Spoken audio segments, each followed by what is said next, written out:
তোমাদের সকলকে স্বাগত জানাই টিনস বাই ডি অরুণিমা চ্যানেলে। আজকে ক্লাস 7-এর লাইফ সায়েন্সের কিছু প্রশ্ন উত্তর নিয়ে আলোচনা করব, যেগুলো সেকেন্ড ইউনিটে আসতে পারে বা ইম্পর্টেন্ট প্রশ্ন সেই অনুযায়ী।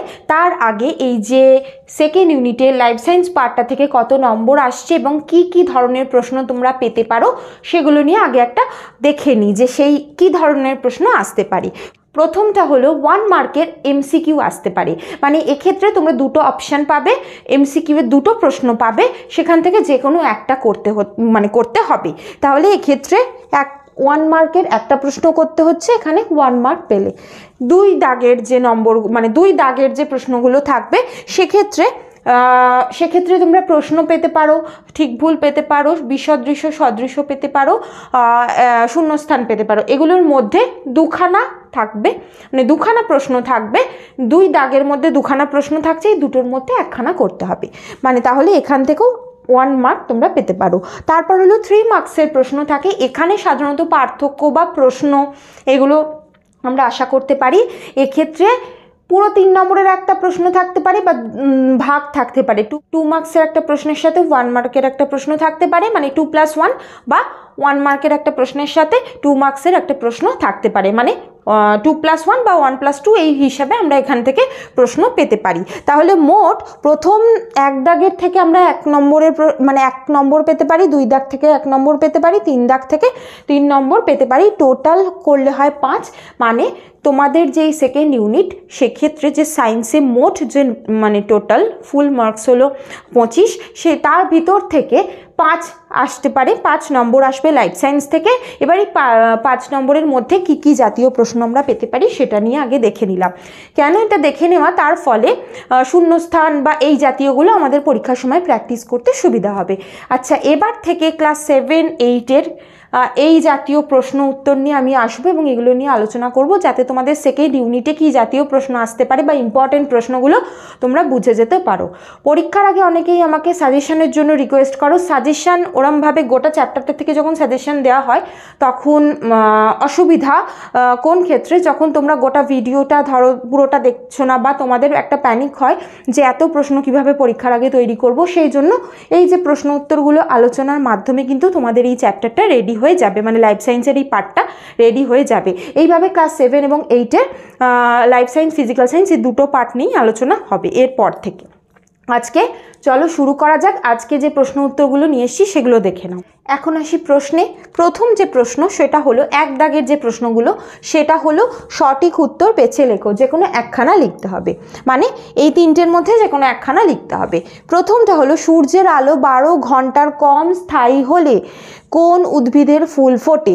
চন্দ্রমল্লিকা, ভুট্টা, মূলো না গম? এটা হবে চন্দ্রমল্লিকা।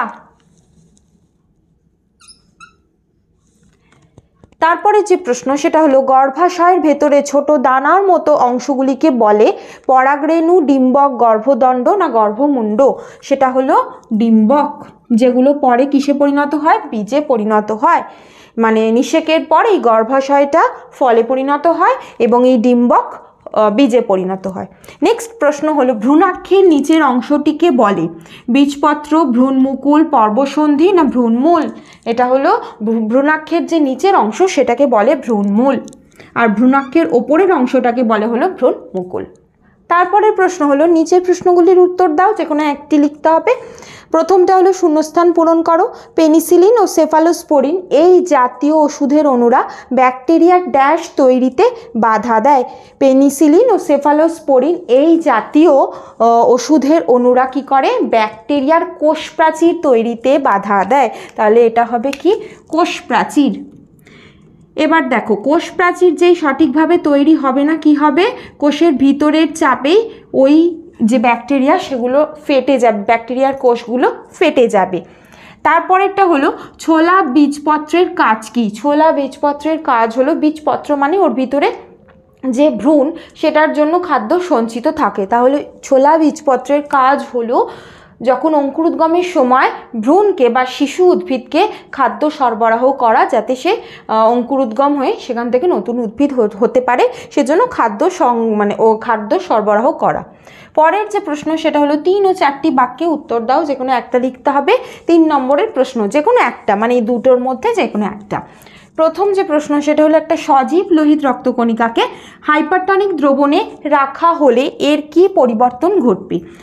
একটা সজীব লোহিত রক্তকণিকার যে কোষ সেটাকে যখন হাইপারটনিক মানে সেটার সাপেক্ষে বাইরেটা বেশি ঘন, মানে এরকম একটা পাত্রের মধ্যে এখানে যদি আরবিসি রাখা হয়, লোহিত রক্তকণিকা রাখা হয়, বাইরের যে দ্রবণ সেটা রাখা হচ্ছে সেটা হাইপারটনিক, তাহলে বাইরেরটা হলো হাইপারটনিক, তাহলে ভিতরেরটা কি হাইপোটনিক অবশ্যই তার সাপেক্ষে।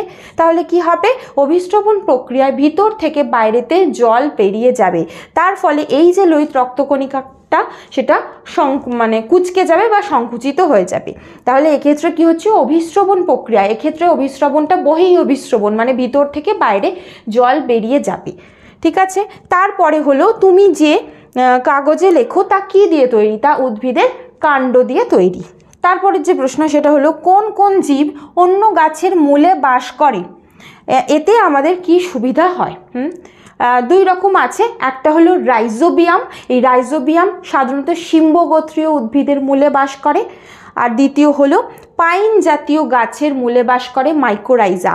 এই দুটোই কি করে, বাতাস থেকে যে নাইট্রোজেন সেটাকে টেনে নিচ্ছে, তার ফলে মাটির যে নাইট্রোজেনের পরিমাণ সেটা বৃদ্ধি পাচ্ছে, সেই নাইট্রোজেনটা উদ্ভিদ ব্যবহার করে, ফলে তার বৃদ্ধি ভালো হয়। ঠিক আছে, তাহলে এই জাতীয় প্রশ্নগুলোকে তোমাদের এখানে আসতে পারে। এখানে বলে রাখি অভিস্রবণ থেকে অবশ্যই প্রশ্ন আসবেই, সেজন্য অভিস্রবণ অংশটা খুব ভালো করে পড়ে নেবে। অভিস্রবণ এই অংশটা আমি দুটো পার্টে বুঝিয়েছি, কারণ এই জায়গাটা যথেষ্ট বড় সেই কারণে। এবং এই জাতীয় এই যে একটা লোহিত রক্তকণিকাকে বেশি ঘনত্বে রাখলে কি হবে, মানে হাইপারটনিক দ্রবণে রাখলে কি হবে, হাইপোটনিক দ্রবণে রাখলে কি হবে, একটা কিসমিসকে হাইপোটনিক বা হাইপারটনিকে রাখলে কি হবে, এই জাতীয় যে সমস্ত মানে প্রশ্ন উত্তরগুলো হতে পারে সেগুলোর সমস্ত আলোচনা করা আছে, যদি দেখতে চাও গিয়ে দেখে নিও।